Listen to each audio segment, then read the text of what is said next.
요 이제 로마서 오늘 본문 말씀 아마 다음 주 중이면 요 본문 말씀은 다음 시간에 끝이 날 것입니다. 좀 나라가 또 이렇게 비행기 사고로 좀 많이 우울하고 좀 아마 그럴 것입니다. 여러분도 뭐 그런 사건 또 사고를 보면 마음이 착잡하고 남일 같지 않다는 생각이 나이 들면 더 이제 좀 많이씩 좀 진하게 들 것입니다. 사실 죽음이라는 것은 뭐 시기만 다를 뿐이지 언제든지 죽을 수 있는 환경에 다 처해 있다는 것을 대부분 사람들이 이번 비행기 사고를 통해서 많이 느꼈을 것 같아요. 저는 사실은 이런 생각이 듭니다. 죽음에도 사람들이 받을 만한 어떤 합리적인 그런 죽음이어야 한다라는 생각을 합니다. 그 말은 무슨 말이냐면 사람은 다 죽게 되어 있고 누구나 죽는데 일찍 죽든지 늦게 죽든지 죽음의 시기가 문제가 아니라 죽음에 대한 합리성이라는 것입니다. 죽음에 대한 합리성. 가령 사도 바울 같은 경우, 베드로도 마찬가지지만 사도들은 자기들이 이미 죽기 전에도 죽음에 대한 합리성을 갖고 시작한 사람들이에요. 언제 어떤 식으로도 죽든지 그 죽음에 대해서 사람들이 받아들일 때 오직 하나로 받아들이죠. 저 사람은 하나님의 복음을 위하여 그리고 그 복음을 전하다가 죽은 사람이라는 그 죽음을 바라보는 합리성을 갖게 됩니다. 물론 슬프고 굉장히 마음이 아프고 그렇지만은 그 죽음에 대한 합리성을 갖게 되는 것이죠. 물론 저도 마찬가지입니다. 저도 뭐 어떻게 죽을지 그건 장담할 수 없지만 분명히 어떤 식으로든 죽음을 맞이할 것인데 저에 대한 죽음은 분명히 여러분들이 정선우 목사는 그래도 복음을 전하다가 죽은 사람 이렇게 여길 것입니다. 이렇게 될 때 그 죽음을 대하는 사람들의 마음가짐도 다를 수 있습니다. 다를 수 있어요. 그런데 만약에 그러한 것이 아니면 사실은 그 슬픔과 고통은 걷잡을 수 없게 됩니다. 아무런 상태에 있지 않다가 나에게, 우리 가족에게 아무런 일이 없을 것 같다가 한 가족이 모두 죽음을 당하는 그런 일을 경험하게 된다면 그것도 예수를 믿는, 하나님을 믿는 사람의 가족이 그러한 일을 겪으면 그 이후로 하나님 못 믿습니다. 절대 하나님 못 믿어요. 이번에도 그런 안타까운 그 가족이 하나님을 믿는 가족인지는 모르겠습니다.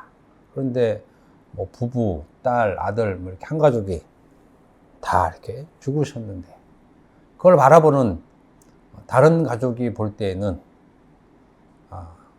예수를 믿는데 이럴 수가 있어? 하나님을 믿는데 이럴 수가 있어? 그 고통에서 헤어나지 못합니다. 그들로부터 어떠한 설교도 들을 수 없게 되고 심지어는 그 설교의 모든 것이 다 거짓으로 들릴 겁니다. 신앙도 끝나고 삶도 끝납니다. 그 죽음에 대한 합리성을 가질 수 없게 되는 것이죠. 그럼 굉장히 고통스러운 일입니다. 고통스러운 일. 제가 하고 싶은 말은 우리들 중에 어떻게 죽을 수 있다는 것인데 여러분 스스로가 자신에 대한 죽음의 합리성을 이미 가지고 있어야 된다는 것입니다. 우리 자식은, 우리 엄마는, 우리 아빠는, 우리 와이프는, 우리 남편은 이런 사람으로 살다 죽었다는 그런데 이러한 사람으로 살다 죽었다는 그 내용, 핵심에는 복음이라는 삶이 있어야 된다는 것입니다. 그러면 그 죽음이 힘들지만 그 죽음의 합리성 때문에 다시 복음을 위해 살게 됩니다. 하나님을 원망하지는 않아요. 그렇지 않으면 하나님을 믿는 그 믿음에는 상당한 고통이 따를 것이라는 것입니다. 여러분들은 저도 마찬가지고 죽음을 미리미리 준비해 두시라는 것입니다. 그리고 그 준비에는 반드시 복음이라는 수단을 가지고 있어야 그 죽음의 온전한 합리성을 가질 수 있지. 그렇지 않으면 여러분과 여러분 주변은 굉장한 고통 속에 살게 될 것이라는 것입니다. 모르겠습니다. 이 말이 언젠가 여러분들 마음속에서 기억이 나실지 모르겠는데 분명한 것은 여러분들은 이 말을 잘 기억하셔야 될 것입니다. 새 첫 설교인데 조금 무겁게 설교를 하는 것 같습니다. 또 제가 하고 싶은 말들이 좀 있는데 오늘은 시간이 너무 길다고 하는 사람이 안 나와서 제가 좀 여유 있게 좀 설교를 하겠습니다. 제가 설교를 하면 꼭 설교가 너무 길어요. 뭐 이런 소리를 하는 사람이 있어요. 오늘은 안 나와서 제가 마음이 좀 편안한데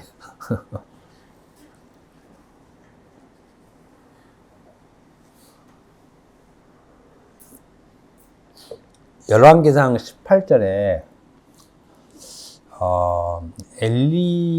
엘리야와 바알 선지자가 대립하는 말씀이 있습니다. 열왕기상 18장에 엘리야라는 선지자와 그 바알을 섬기는, 그러니까 그 우상, 잡신을 섬기는 그 선지자들이 이렇게 싸워요. 잘 알죠? 엘리야의 하나님하고 막 우리는 이제 찬송을 많이 부르는데, 엘리야가 도발을 하죠.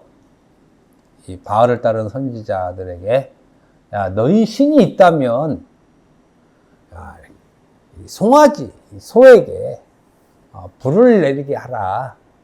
그래서 만약에 하늘에서 불이 내려서 송아지를 불타게 하는 그 신이 참신으로 우리가 서로 알게 하자, 믿게 하자. 그런 이제 약간의 그 도발성, 상당히 도발하는 그런 사건이 벌어져요. 그런 사건이 벌어집니다. 성경 보면 이렇게 나왔어요.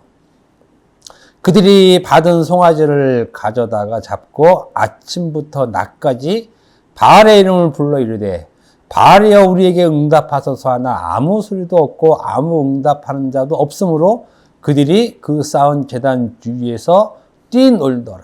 그리고 또 이에 그들이 큰 소리로 부르고 그들의 규례를 따라 피가 흐르기까지 칼과 창으로 그들의 몸을 상하게 하더라. 자기 신께, 바알에게 굉장히 한 450명이나 되는 뭐 어마어마한 사람들이 막 이렇게 이제 주여 한 거예요.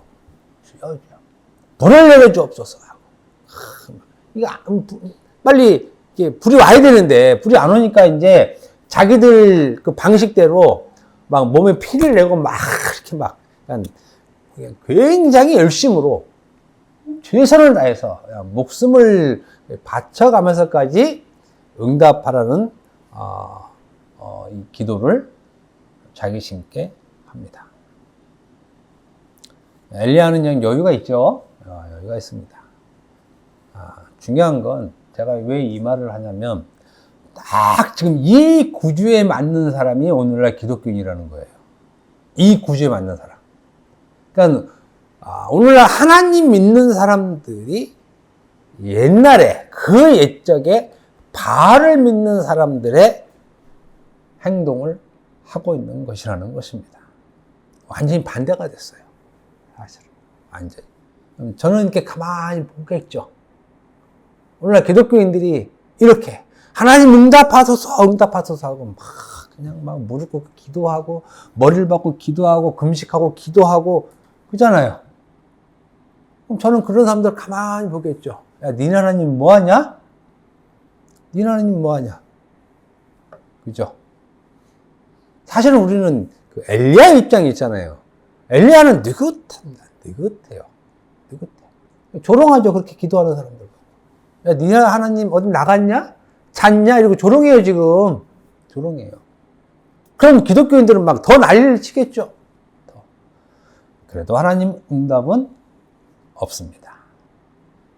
없어요. 비행기가 떨어지면 그냥 떨어집니다. 배가 가라앉으면 그냥 가라앉습니다.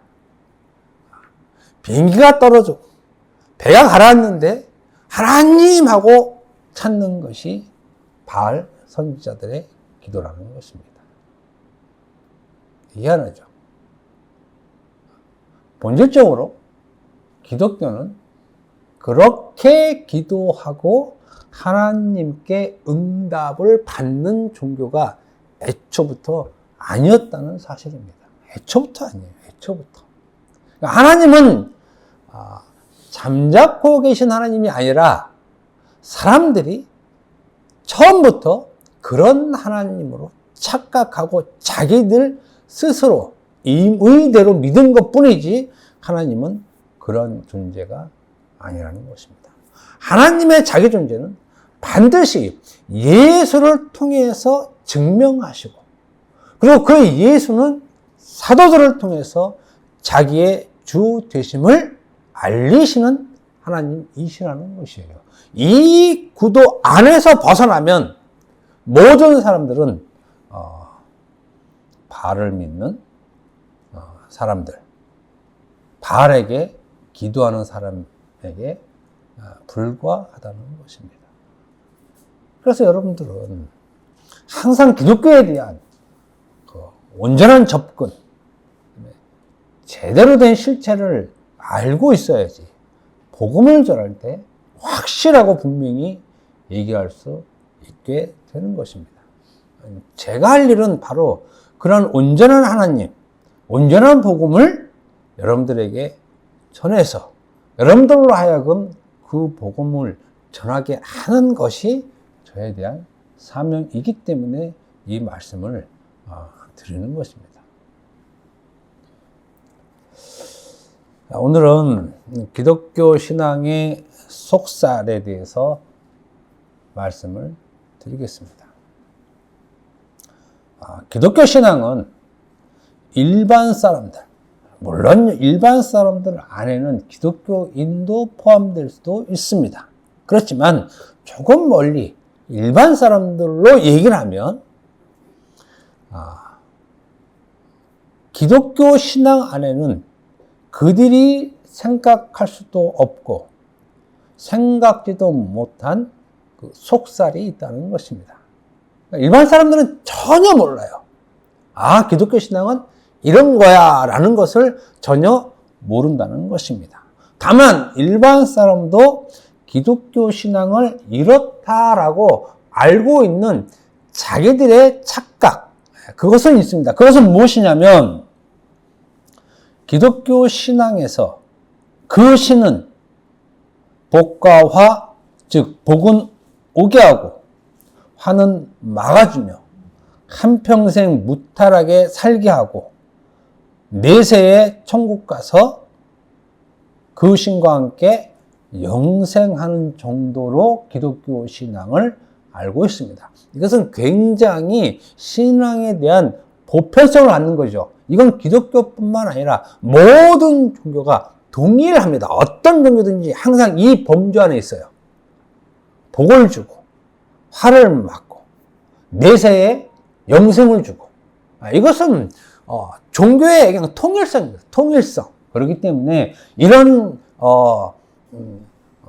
보편적인 상식적인 지식을 가지고 기독교도 그럴 거야 라고 생각하는 것입니다. 그러나 이거는 기독교 신앙에 대한 매우 천박한 무식한 인식입니다. 어디다 대고 기독교를 함부로 이렇게 평가를 하느냐 이것입니다. 기독교는 절대로 그런 종교도 아니고 하나님도 그러한 하나님이 아니라는 것입니다. 하나님은 복도 주고 화도 주고 또 복도 맞고 화도 맞고 뭐 인간에 대한 여러 가지 생사화복을 주관해서 인간을 마음대로 조종하시는 그러한 하나님이 아니라는 것입니다. 기독교 신앙은 이들의 생각과는 전혀 다른, 이들이 생각할 수 없는 속사를 가지고 있다는 것입니다. 그래서 기독교 신앙을 안을 쭉 보면 그 속에 있는 내용은 일반 사람들이 생각할 수 없는 굉장히 전문적인 지식이 나오는 것입니다. 우리는 그 전문적인 지식을 가지고 이 지식을 무사람들에게 복음으로 전하는 것입니다. 일반 사람들이 생각하는 그런 기독교의 상식적인 수준에서 우리가 만약에 이것이 복음이야 라고 전한다면 그들은 우리를 굉장히 낮은 수준의 사람, 그런 사람으로 우리를 볼 수 있습니다. 그렇지만 바울이 복음을 전할 때 보면은 그가 하는 말은 일반인들이 하는 전혀 다른 말이 아니기 때문에 사실 바울의 상대적인 사람들로부터 많은 공격을 당했지만 상당히 들을 말로 들을 수 있는 듣기에 굉장히 가치 있는 말로 그 시대에도 들었던 것입니다. 그러니까 바울이 전했던 복음을 전했던 그 당시에도 바울이 전한 말은 그 당시 사람들이 듣기에는 굉장히 생소하지만 한편으로는 상당히 수준 높은 그런 말이었다는 것입니다. 이건 사도행전을 통해서 우리가 알 수 있습니다. 기독교 신앙의 속살, 즉 기독교 신앙을 그 내부를 깊이 보면 여기에서 나오는 가장 중요한 의미 중에 하나가 인간에 대한 새로운 규정입니다.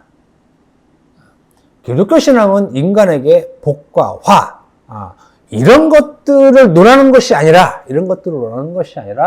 그것과는 전혀 다르게 인간에 대한 새로운 규정을 한다는 것이고, 그 새로운 규정이란 오늘 본문 말씀에서 말한 것 같이 너희는 율법에 대하여 죽임을 당한 자라는 것입니다. 여러분들이나 저나 사실은 이 말에 대해서 그렇게 크게 중요하지 생각하지 않았을 수도 있습니다. 그렇지만 제가 거듭 성경을 말씀을 준비하면서 느끼는 건 이 말은 기독교 신학 혹은 기독교 신앙에서 상당히 비중이 있어야 될 말씀이었구나라는 생각이 듭니다.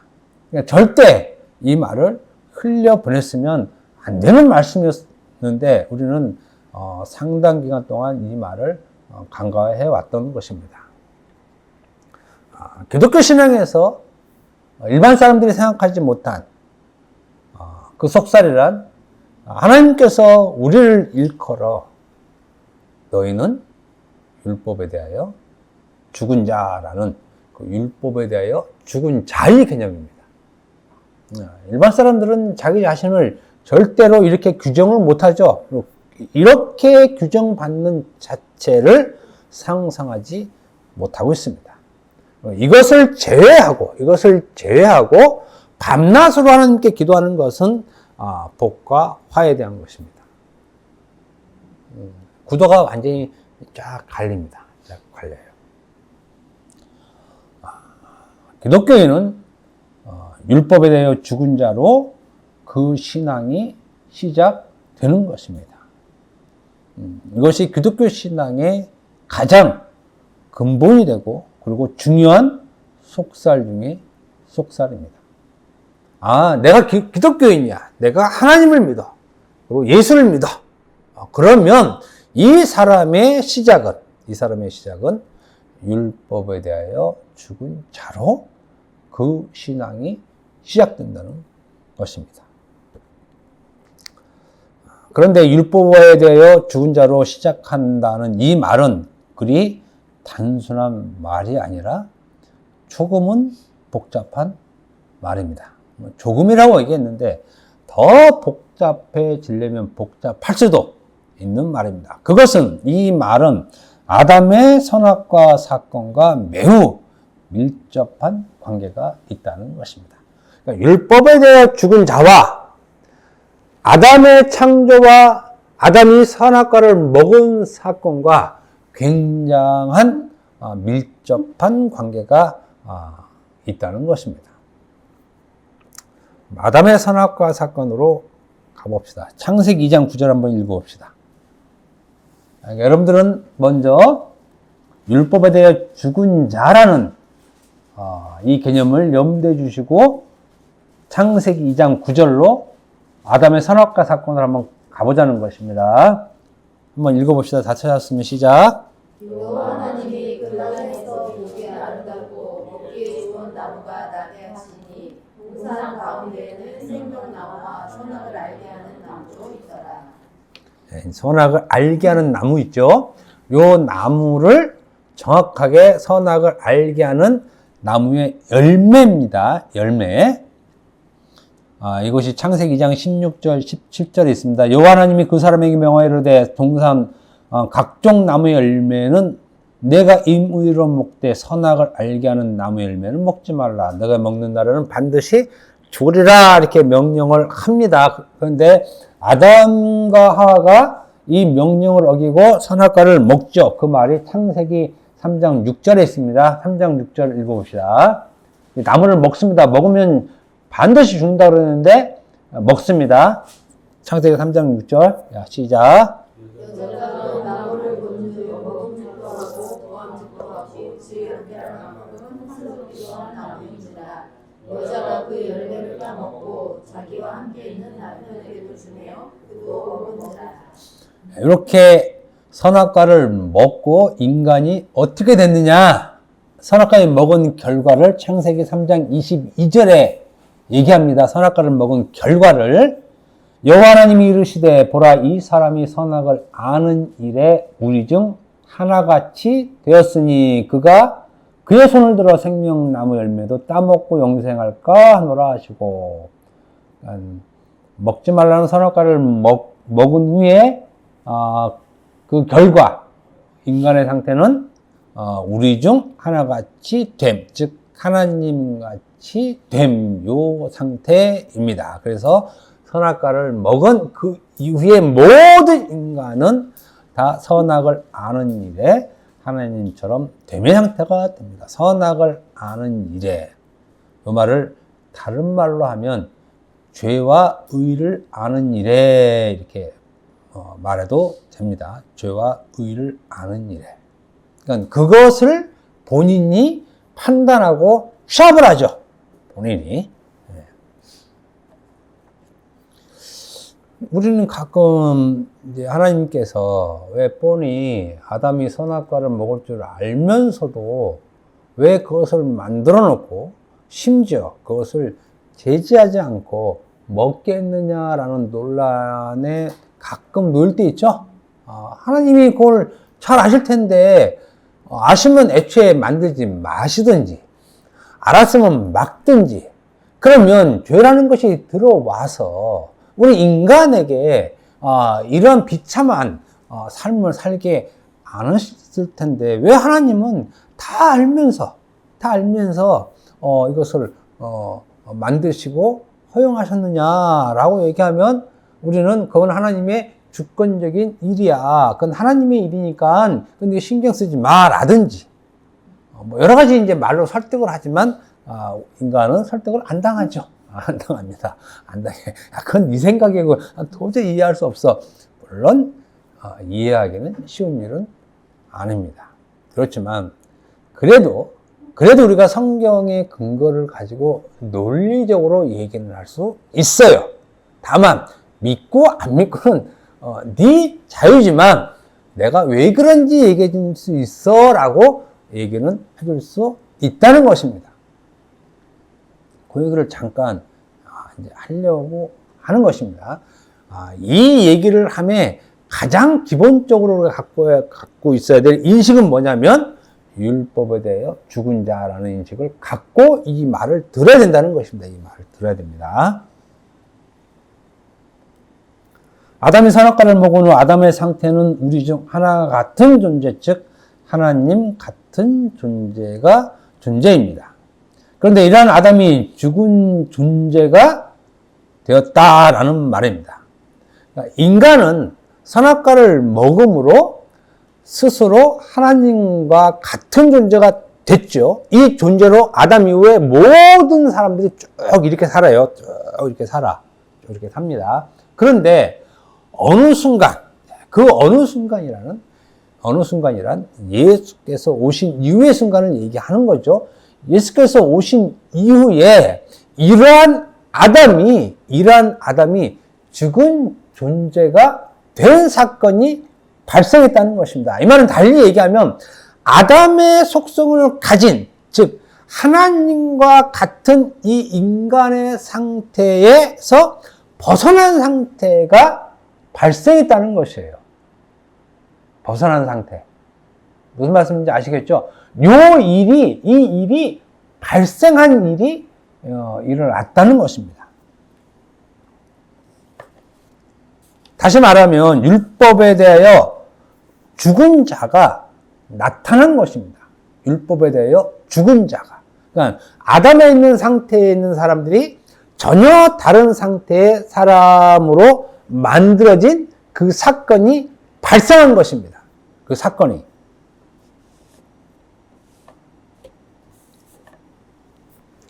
여기서 우리는 죄와 죄사함, 즉 구원에 대한 새로운 사실을 알 수 있게 됩니다. 그것은 죄란 선악과를 먹어 하나님과 같이 된 인간이 여전히 율법에 대하여 살아있는 상태를 말하는 것이며, 이건 죄에 대한 좀 더 디테일한 정의입니다.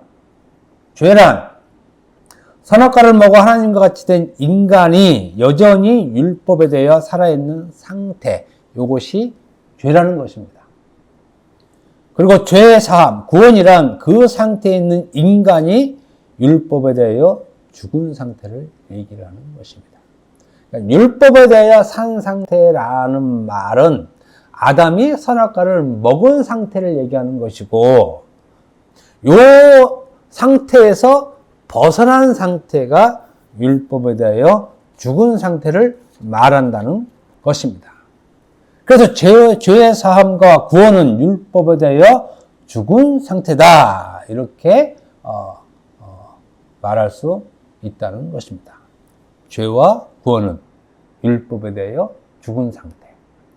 그러니까 죄의 본질적인 그 범주는 율법에 대하여 살아있는 상태를 얘기하는 거죠. 이것을 율법 안 이렇게 얘기하잖아요. 또 율법 아래. 근데 이것을 바울은 좀 더 디테일하게 율법에 대하여 살아있는 상태로 말을 하는 것입니다. 약간 좀 동사적으로 좀 생동감이 있죠. 생동감이 있어요. 이 상태에 있는 것을 죄, 그리고 이 상태에서 벗어난 상태. 그러니까 이 전자의 상태는 아담의 상태죠. 이 아담의 상태에서 벗어난 상태를 구원이라고 말한다는 것입니다.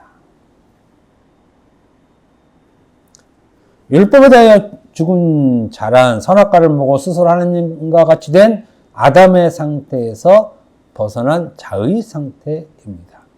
아담의 선악과 사건의 의미가 바로 여기에 있다는 것입니다. 이 말은 무슨 말이냐면, 하나님께서 동산 중앙에 선악과를 만드시고 아담에게 먹지 말라고 했지만 아담은 먹고 그것으로 인해서 죄를 지었고, 그 죄의 결과는 하나님과 같이 된 상태입니다. 왜 이 과정을 하나님께서 쭉 지켜보셨느냐라는 것입니다. 쭉 지켜봤느냐. 막았으면 되는데. 왜 지켜봤냐면, 바로 율법에 대하여 죽은 자가 되게 하기 위함이라는 것입니다. 인간을 아담의 상태가 되게 한 이유는 새롭게 율법에 대하여 죽은 자를 발생시키기 위함이라는 것입니다. 이 말은 무슨 말이냐? 하나님께서는 처음 아담을 만드실 때부터 아담의 창조 목적은 아담을 통해서 영광을 받으시지 않겠다는 것입니다. 아담을 통해서. 하나님께서는 아담을 창조하시기부터 아담을 통해서 자기 영광을 받지 않기로 이미 창조 전에 언약된 것입니다. 아담은 율법에 대하여 죽은 자를 통해서 영광 받으실 그 존재를 탄생시키기 위한 수단입니다. 아담과 선악과가 그렇습니다. 아담과 선악과. 아담을 창조하고 선악과를 만든 그 목적은 아담으로는 하나님께서 온전한 영광을 받지 못하는 존재이기 때문에 그렇습니다. 애초부터. 좀만 뒤로 가면 이해하실 텐데, 아담과 선악과 사건을 통해서 발생한 새로운 창조물이 율법에 대하여 죽은 자의 탄생입니다. 그러면 왜 율법에 대하여 죽은 자가 나타났느냐 이거죠. 왜 하나님께서는 아담을 통해서가 아닌 율법에 대하여 죽은 자를 통해서냐 이겁니다. 아담을 통해서도 충분히 자기 영광을 받을 수 있는데, 그런데 그거는 인간의 생각이고 하나님의 생각은 율법에 대하여 죽은 자를 통해서 자기 영광을 받으시겠다는 것입니다. 왜? 율법에 대하여 죽은 자에게는 자기의 아들의 영광이 들어가 있기 때문에 그렇습니다.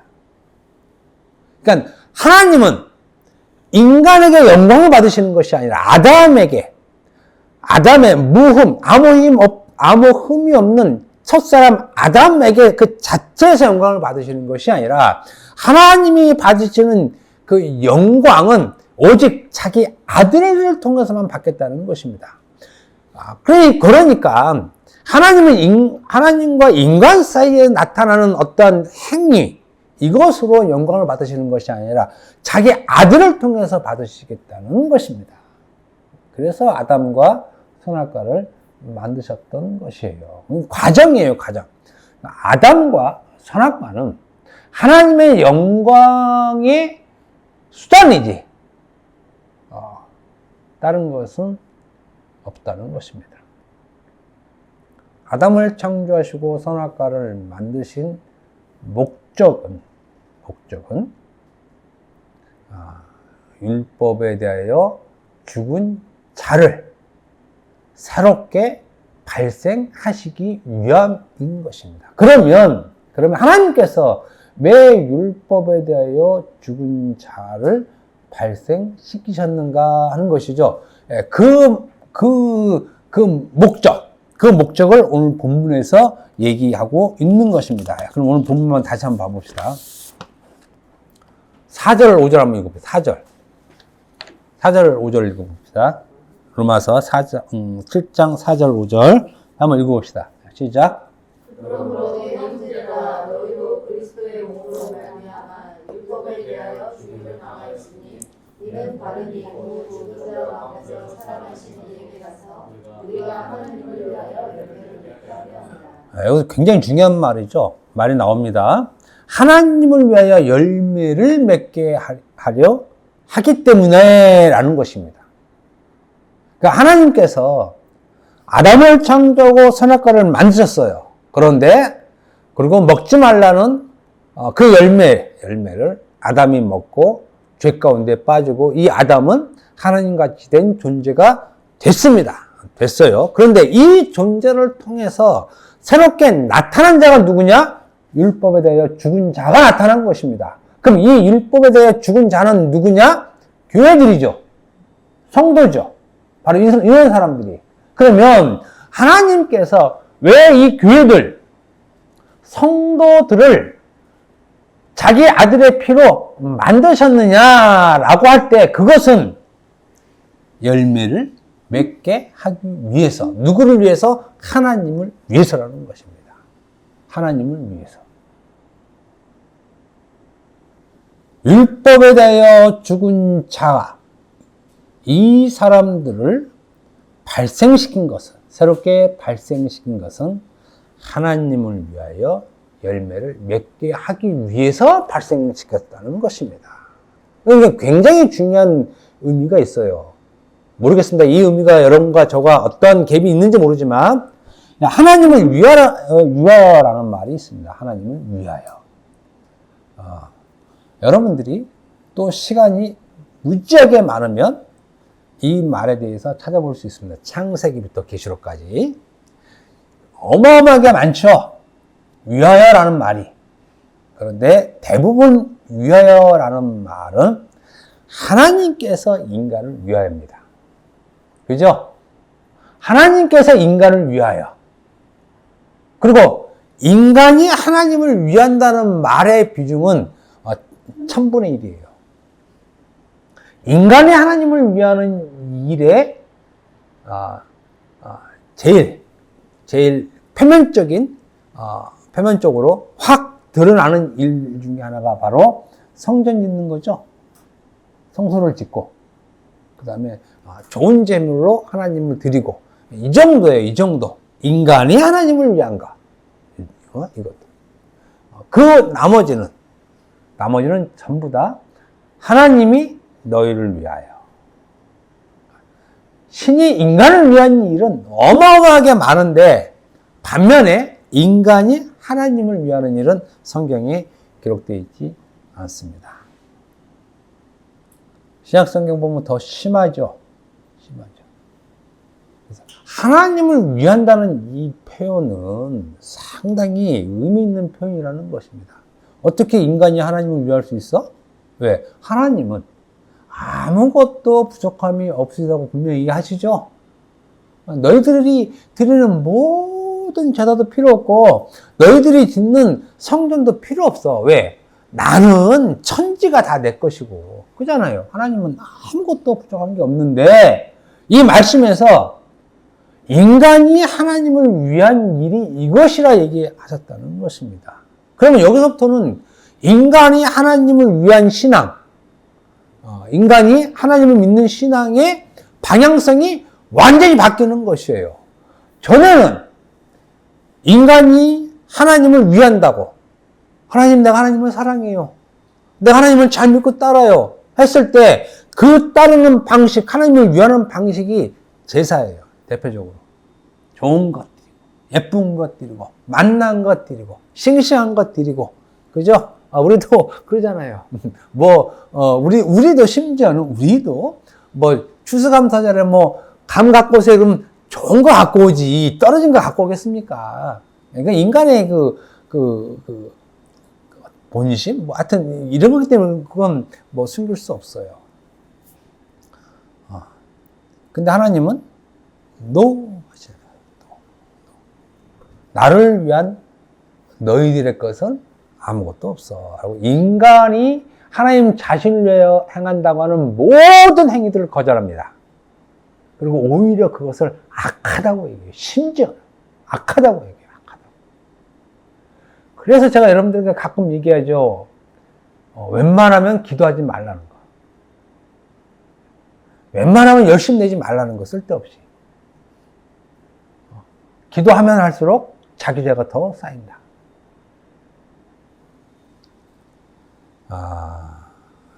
그런데 바울은 인간이 하나님을 위한 일이 있다라고 얘기하면서 그 일은 열매를 맺는 일이라는 것입니다.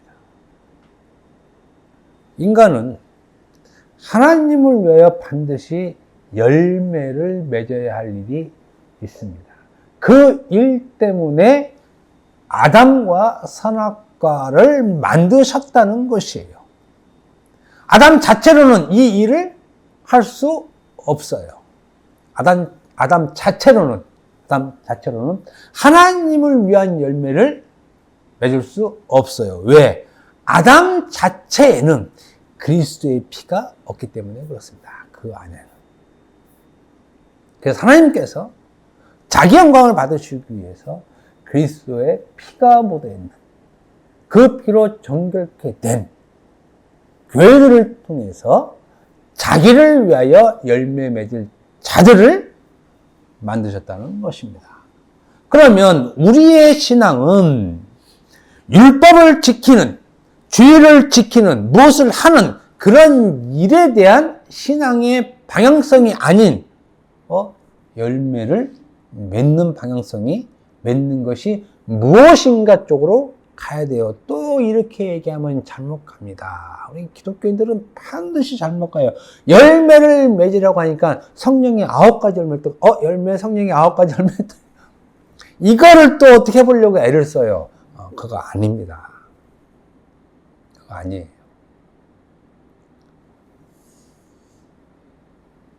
우리가 율법에 대하여 죽은 자가 되었고 이미 된 거죠. 된 거죠. 그리고 교회들, 성도들이 이미 된 존재들입니다. 그러면 우리의 신앙은 그 열매를 맺는 쪽으로 가는 것입니다. 왜?